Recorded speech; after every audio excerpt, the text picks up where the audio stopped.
Well, welcome to this week's show, Drawn to Whitetails. Let's see, it's going to be September 16th show.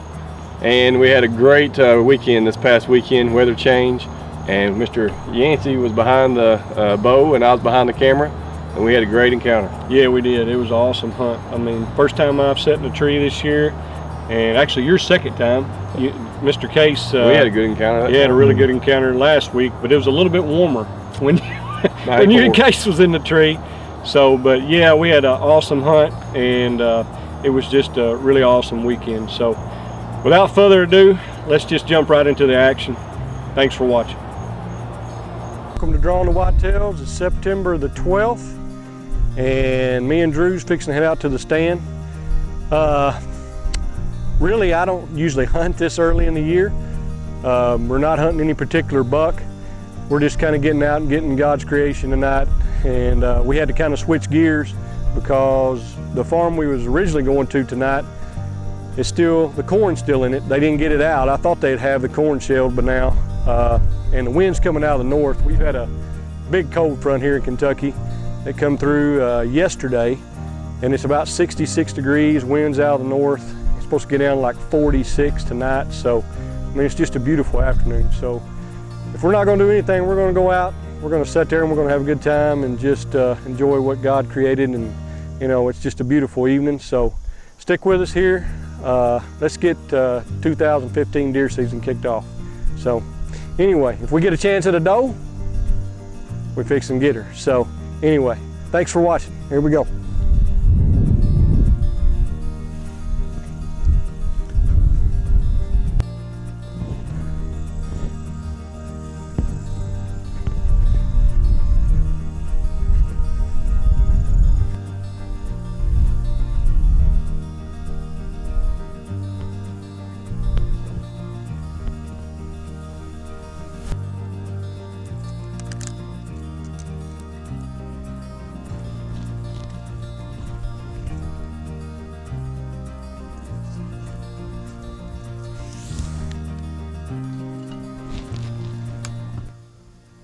I'll tell you a little bit about this spot here. This is that spot we come in here in the summertime and planted this food plot here. But the water got over our corn. On previous shows, you've probably seen it. It got over our corn like 3 different times. So what we did was we came back in here and tried to plant some big and beastie and some soybeans, but neither one of them made very well at all, as you can see. So, but this spot sets up real well. We got a big bedding area to our north and to the east. And basically it's surrounded this little, this used to be a slough, and it's all dry. So, it works out to be really well. Back behind us is all big ag fields toward the road. Make their way through here. It's kind of a transition area, and they stage in here and then they'll make their way out to those big ag fields. So we'll see what happens.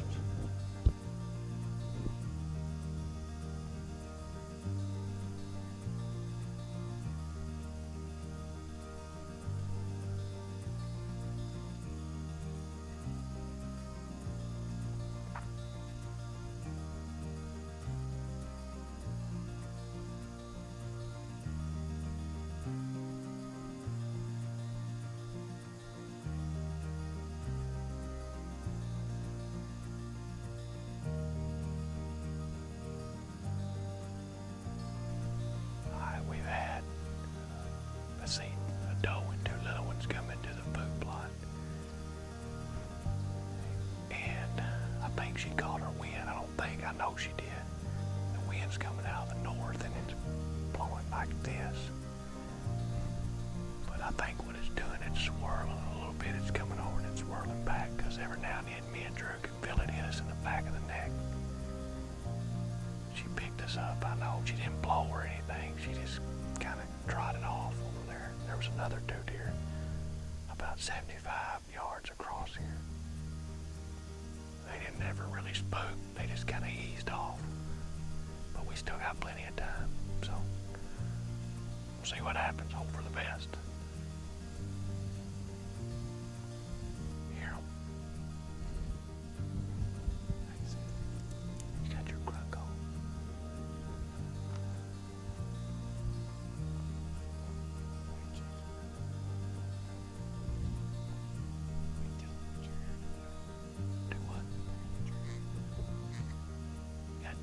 bucks sparring over here in this big bedding area over there. We can hear them clashing over there.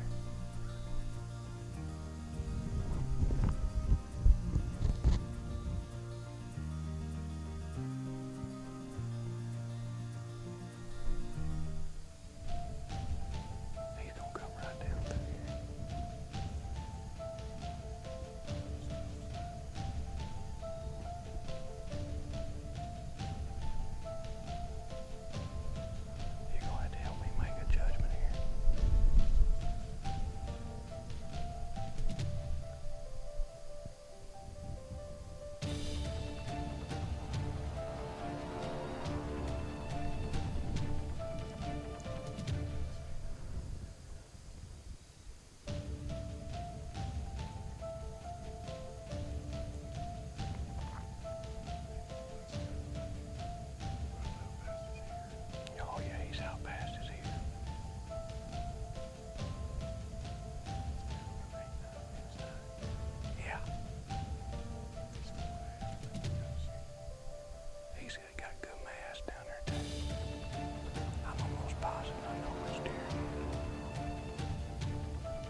Well, I can't believe that just happened.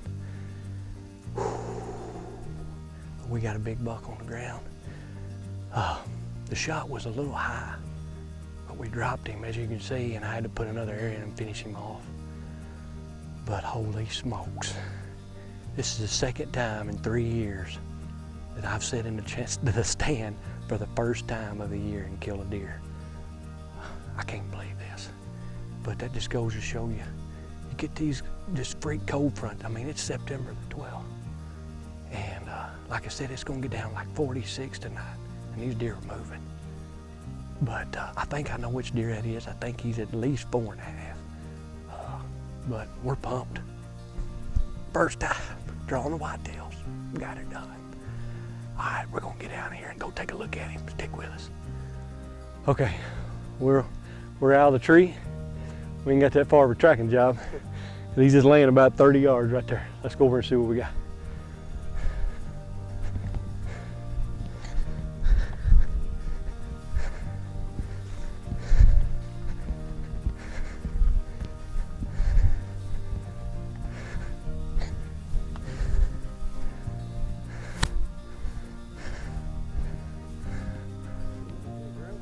No, that's a good deer. I know that deer too.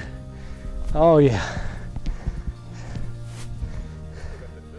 Still got that velvet hanging off there. Cool. Yes, sir. Yeah. Yeah, I know this deer. I got pictures of him back in the summertime over here on the west side of the property. And I think I was going to call him a club, but in velvet you'll see he had it looked like almost a little like a club in right there, but drew a little point there. And I don't know if I've got any pictures of him last year. I may, but I don't remember him. But he's definitely a mature deer. Got that big old pot belly on him. I can't believe this. First day of setting a tree, Kentucky season. And God's blessed us big time. Show me that little crab. Yeah, you got a little crab right there. But the thing is that, like Drew said and we was talking about earlier, these little cold fronts, especially when you get them like this drastic, I mean, it's for September, you know, usually in Kentucky in September this time of year, it's 90. I mean, but you know, it turned cool. It's probably 60 degrees right now. Supposed to get down to 46 tonight. So these deer were on their feet, and we capitalized. Right. So I appreciate it, Drew. Thanks so much for filming. And looks like now in Kentucky, Josh is the camera guy. Thanks for watching. Appreciate it. Season still doesn't end for you. Season still doesn't end. No, I'm still gonna be behind the camera. So, cool. Well, we really thank you for watching this week's show. We had an awesome hunt, an awesome weekend. First and foremost, I want to thank Matt Jackson, which he owns the property where I hunt down there. Matt's been an awesome landowner, and that he lets me hunt. I've hunted on Matt down there now for about 7 years, and he's always trying to improve his property for the deer and for waterfowl or whatever it is. He's an awesome guy. So first and foremost, I want to thank him. Yeah, thanks Matt. Thanks for sharing your farm with us, or with him, letting me film. And then we touched on this quite a bit in the show. A couple tips we want to share. If you've got that weather front coming through when the temperature is going to be dropping, if you got the opportunity, to get it in a tree, because that usually gets those deer moving. If they've been laying around because it was hot the way it's been here lately, these temperature change really got, I believe, all the deer on their feet, and it was early when they got on their feet. One other tip we want to share, I'm going to let Josh touch on that, but it was the shot. Yeah, as you can see in the video where where I hit the deer, and actually when I shot the deer, just to sum it up, the deer was quartering to me some, but as what you couldn't see is if he'd have took about 3 or 4 more steps, he'd have been behind some limbs, and that would have really caused some problems. But anyway, so I decided to take the shot. Well, what I'm getting at is that the deer was about 29 yards, close to 30 yards, and I aim on a 30-yard shot, like you're generally at the lower third of the deer, because usually the deer are going to drop. Anything over 20 yards, yeah, you're going to get some drop, and you know, at that time when the deer is going to react to the sound of the bow. But what I didn't realize was that I put the pin probably about 3 to 4 inches from the bottom of the deer. So I was aiming about 3 to 4 inches up, you know, the lower quarter. And as you can see where I hit that deer, I mean, that deer dropped at like 10 inches. And so, I mean, it's just something, it's a tip. I mean, if you get a deer out there, even if they're just feeding and calm, I know when I shot the deer, he had his head up some, but he really wasn't on alert, but he still dropped at the sound of the bow that much. He dropped and fell backwards. Yeah. It appeared to me on the film. Yeah, so, I mean, that's just a tip. Take that and use it. You know, at 20 yards, usually they can't react fast enough to get away from you, but when you get out there to 30 and beyond, you really got to think about, you know, how much, and, you know, to what's the word I'm looking for, basically to account for how much he's going to drop. Yeah, so anyway, but what I did, I come out here today just to be sure that my sights were on. That's the reason I've got my bow in my hand. I come out here to just to shoot a group of arrows at about 30 yards just to see and make sure, and you can see the group. So it wasn't my sights or anything, it just shows you that they react. So, but anyway, we appreciate you watching this week's show. We got a good one for you next week too. So, and just remember, the season never ends. Thanks for watching.